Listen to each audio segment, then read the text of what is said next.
Now, I want to finish up with one more thing. We've got to talk about Dictatus Papae, 1075. This one comes up quite often in polemics against Gregory.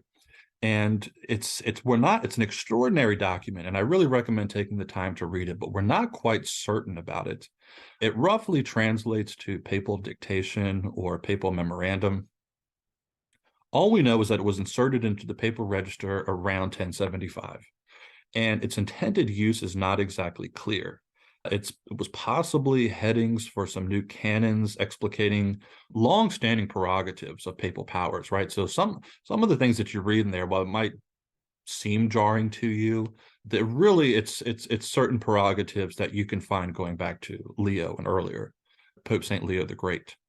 But it's also it's enforcing some newer reforms, especially as how the papal powers relates to temporal powers, secular powers. So that might seem a little bit more revolutionary in terms of things you might hear earlier popes claiming about power over temporal and secular rulers. But for the most part, it's a kind of a mysterious document. As such, it was never completed, it seems. It was certainly never published, and it was really never known outside of a small circle until much later. And it's not even included in Denzinger.